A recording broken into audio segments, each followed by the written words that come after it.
Today it's factory refurbished tech and why no Netflix on Android devices yet. Hi, today we're going to be talking about my life on the 17-day diet. Welcome to MacFam TV.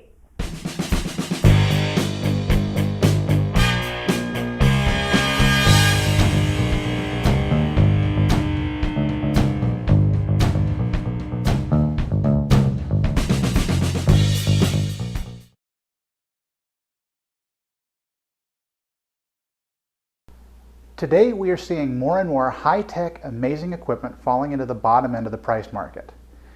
And what is wonderful in this is that cheaper products mean more items shipped out, more items in end users' hands, and more dead on arrival items. What's good with DOA stuff? It goes back to the manufacturer, and in a lot of cases gets a nice thorough check from a technician, a clean bill of health, and a heavy discount as it goes back on the market as a refurbished item. Let me give you an example from our experience. The camera that this show is filmed on is a Kodak ZI-8 high-def flash memory recorder with a shelf price of $179. Now the goal was to build our video studio for as little as possible. So after a bit of research, I found the same camera in perfect shape, factory refurbished for $69. That is a savings of $110, but it only has a 90-day warranty compared to the new one getting a year. That's where they get us, right? Wrong. Simply adding an extra $23 to the purchase, we added a 2-year extended replacement warranty, and for a total of $93, we now have a 2-year and 90-day warranty. We are still $87 short of what a new one would cost. And I can attest that this camera is tough because I'm not gentle with it.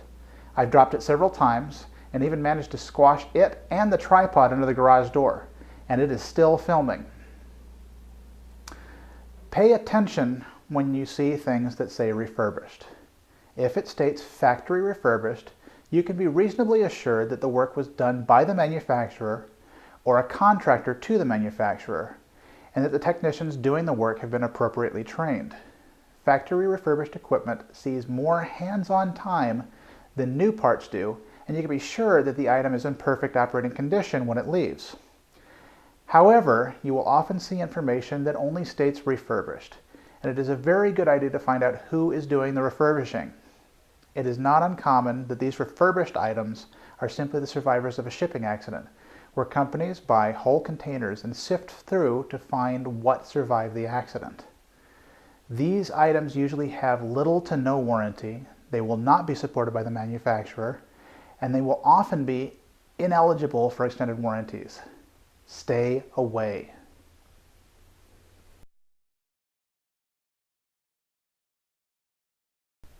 Netflix is rapidly turning into a service that my family depends on. It has plenty of children's movies and television shows to entertain the youngest members of the family, lots of action flicks and superhero and comic book animations for our preteen boys, and pretty much everything my wife and I enjoy watching. Better yet, it is $8 a month for the streaming-only service, and as we do not subscribe to cable or satellite TV, this is where we often track down the shows we would otherwise miss.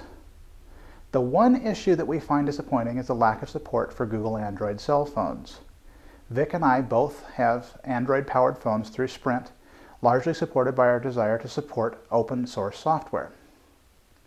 Now, the iPhone and Windows Mobile 7 platforms are supported through Netflix. The problem here is that Apple's iOS platform and Microsoft's Windows Mobile are both designed to support digital rights management, making it difficult to capture a streamed video and pass it on to other devices. And this is under the contract Netflix signs with the movie studios and television networks. All streams must be protected. Android, as a Linux variety, suffers the same issues as Linux here, and this is an open source issue, and therefore every program can interact with every other program, allowing very easy capture of video. While our phones do have access to the Sprint TV service, most movies available there are only accessible if you are willing to subscribe to an additional service that is added to the monthly bill, and this is not in our budget. Similarly, my Epic 4G has access to Samsung's Media Hub application, but purchasing films from that costs the same as buying a DVD, and again is not cost effective. So the idea of bringing a large movie selection with us on the go just isn't a reality.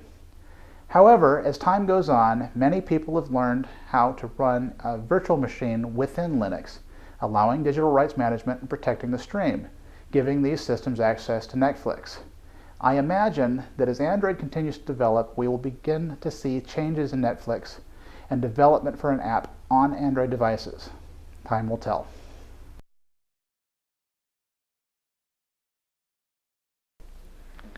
Hi, I'm Vic, and I'm here to talk about my life on the 17-day diet. For those of you who followed me over, thanks a whole bunch. For those of you who haven't, well, welcome in. Here's the skinny, as it were. I started out at 254 pounds on February 13th of 2011. Found this book, started it on that day. It's written by a doctor. It's called The 17-Day Diet. It's a really hot pink book. It's cute. I started reading it, and well, hey, look, I'm doing everything exactly as the book says, and I've lost weight. I mean, I've lost about 20 pounds now, and it's fantastic. I'm not hungry. There are some temptations, but they're not like I'm going to kill somebody if I don't get the next chocolate bar that comes my way. I don't crave it. Exercise is not that hard. Right now it's just 17 minutes a day. I work out on my Gazelle, which it happens to be, I know it's in the studio and everything, but it happens to be standing right next to the camera right now. It's just fantastic. It's easy to do, easy to follow. Rules are easy to follow. You can even go out to eat and still follow the rules. Did you know restaurants will actually do anything to do what you want them to do? They'll make it differently than even the menu even says. So it's easy, it's fantastic. The rules are simple, and you lose weight. I've been eating, well, you start out, the 17-day diet is not just 17 days. That's just the cycles. You go through 4 cycles. The first 3, you keep kind of going through 1, 2, 3, 1, 2, 3 until you get down to where you want to be. And then you go on to cycle 4. But right now, I've started out on cycle 1. That's in February. I've gone through that. March 1st was the 17th day. So I got that. Cycle 1, here's how it goes. You eat pretty much meat, vegetables, a little bit of fruit, and yogurt. That's, it gets you used to being low calorie. And you do that for 17 days. You start out with breakfast. You have 1 snack of fruit. You eat lunch. You eat dinner. And it's usually, for me, I pretty much lived on chicken and salad, which honestly, I'm not that uber picky. I really like chicken, and I have so many ways to cook it. By the way, if you're going to join me on this, get yourself a George Foreman grill. It will be your best friend. Now I'm on cycle 2. Cycle 2 is the second cycle, of course. You start adding in some starches. So I get like a little bit of oatmeal in the morning, or a little bit of rice in the afternoons. But it's only every other day. First you do that day, on day 1, cycle 2, you eat all the starches that you're supposed to, and then the second day, you're off of them. So it's a low-cal day, high-cal day, low-cal day, high-cal day. Just kind of switches you off like that over and over again. It's a lot of fun. It's actually kind of neat trying to figure out how to manipulate some of the recipes I know to make food that works on the 17-day diet. By the way, thank you, Dr. Mike. I love your humor. It really coincides with mine. It's fantastically fun. There is going to be a link to the 17-day diet, 17daydiet.com, down in the description bar. I'm really happy on it. It's working like a charm. And, I've even gotten such really awesome results. And I have also done... I'm also on exercising more, which I used to exercise kind of religiously, but I plateaued out. I stopped at 255, and that was really freaking me out. So I started on the diet, and it just kept going. It just kept going off. So I'm really pretty pleased with that. The weather's getting nicer, and I expect to be doing a whole lot more outside things, and it's just fantastic. I have a lot of fun. If you're coming on this journey with me, best of luck to you. We'll start trading notes. If you're not coming on the journey with me, watch me and see how I go. Here I am, the incredible shrinking Vic. I do a lot of working out. Well, I did. I started out with my Gazelle and got up to about 30 minutes a day. I kind of cut that back a little bit since I was taking in less calories to burn off, so I didn't want to squander all of my energy just on the workout. So I do the gazelle every once in a while. I have a stereo in here. I have my phone, which plays that wonderful program Pandora. And I go about 20 minutes a day. And if I'm not doing that, I'm upstairs on my Wii playing Zumba, which is the funnest game ever. In the Wiimote, you get the Wiimote, you put it in a specially made belt, you tuck it into the pocket there, and it tracks where your hips are.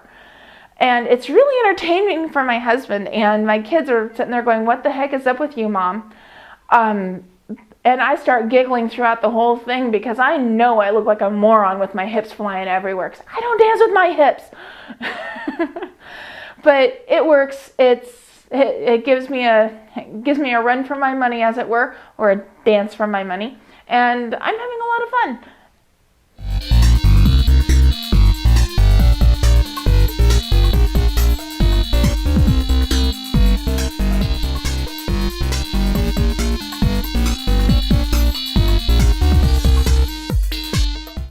While our phones do have access to the Sprint TV service, most movies available there are only accessible.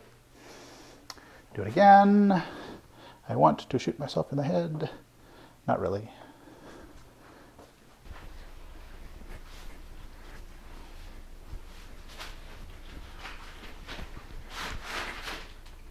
You're recording.